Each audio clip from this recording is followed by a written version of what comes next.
Escuchen esto, miles de empresarios estarían saliendo del país con sus capitales, según expertos, huyendo de los exagerados impuestos. Aseguran que Colombia se encuentra entre los 3 países con más carga tributaria para los empresarios. Juan Carlos Pardo, ¿cómo es la historia y qué impuestos están saturando a los empresarios en nuestro país? Hola Daniela, muy buenas tardes. Según los expertos, hay un cúmulo de impuestos que no existen en ninguna parte del mundo y que saturan a los contribuyentes, como el impuesto al patrimonio, el 4 por mil, el IVA sobre los bienes de capital, que solamente hasta este año empezó a permitir su recuperación, el ICA y otra serie también de tributos como el de la renta presuntiva. Esta es la nota. Cerca del 50% de las utilidades anuales de una empresa va dirigido al pago de impuestos. Esta carga impositiva, según expertos, está haciendo que miles de empresarios abandonen el país. Si usted mira los reportes que ha hecho el Banco Mundial, por ejemplo, que básicamente miden cuál es el monto de impuestos que se paga sobre cada 100 pesos de utilidades que recibe un empresario, eso mostró para el año pasado una tasa del 69.8%. El excandidato presidencial Germán Vargas Lleras, en un análisis reciente, sostuvo: en los últimos años, más de 50.000 colombianos dejaron de ser sujetos fiscales en el país. 12.000 renunciaron con el dolor del alma a la ciudadanía colombiana y se fueron huyendo de una carga fiscal y unos tributos antitécnicos que no existen en otras jurisdicciones. 38.000 más a la fecha optaron por residenciarse fiscalmente en terceros países. Muchos de ellos, se estiman, tienen patrimonios de entre 1 y 500 millones de dólares. Para la DIAN, sí existe una tendencia a no pagar impuestos en Colombia. Sí existen personas que piensan que se pueden ir del país para no tributar impuestos en Colombia. Resulta que en otros países van a tributar más impuestos y resulta que adicionalmente estamos en el mundo en una tendencia de la transparencia fiscal internacional. Los países están comprometidos en lograr que nadie se quede, ningún patrimonio, ninguna renta se quede tributar en ninguna parte del mundo.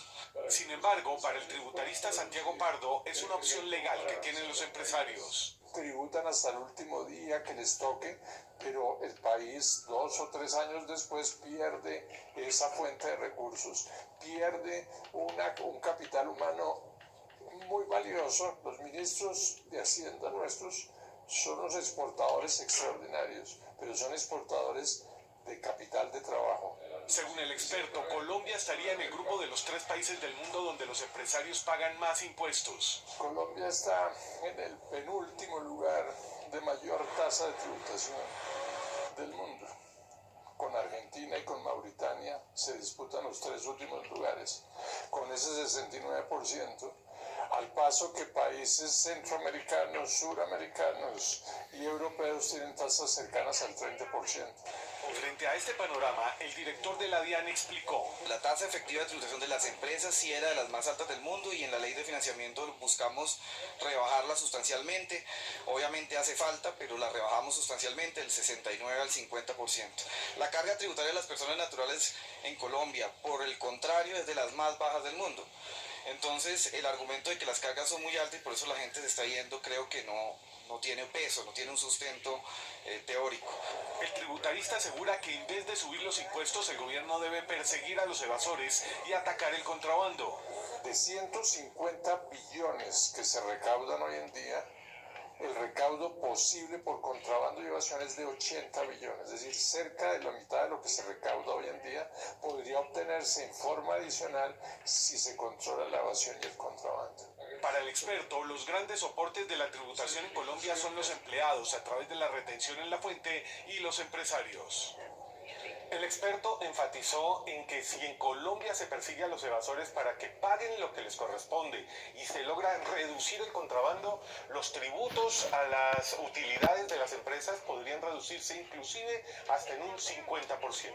Desde la sala de redacción, Juan Carlos Pardo, Noticias Caracol. Gracias, Juan Carlos. Y es que la situación tampoco es fácil para los microempresarios. Según Confecámaras, el 70% de las empresas colombianas no sobreviven los primeros 5 años. ¿Cuáles son las razones? La falta de educación en emprendimiento y, por supuesto, las cargas tributarias.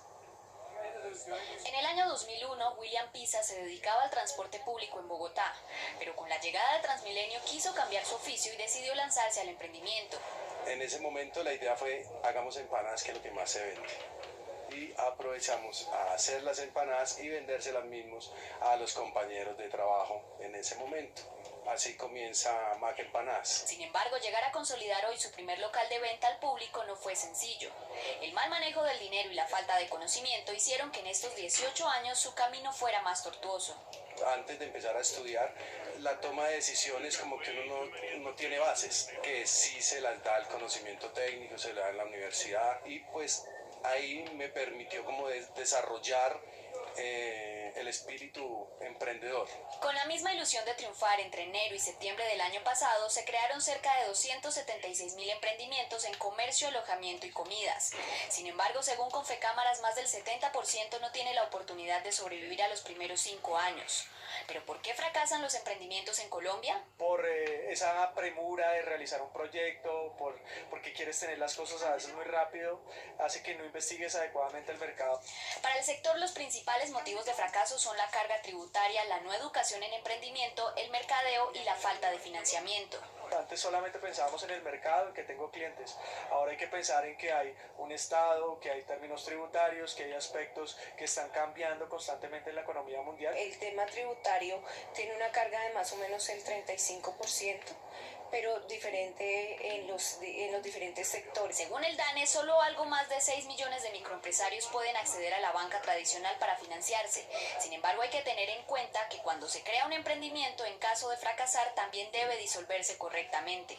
Porque no es solo abrirla, hay que cerrarla legalmente, sino hay cosas que siguen corriendo como impuestos que por legalidad se tienen que mantener. Para los expertos, la falta de confianza en las instituciones y la cultura de la ilegalidad hacen que la informalidad se incremente.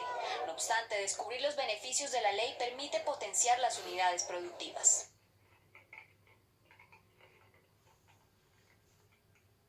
Now this could be a lot of fun.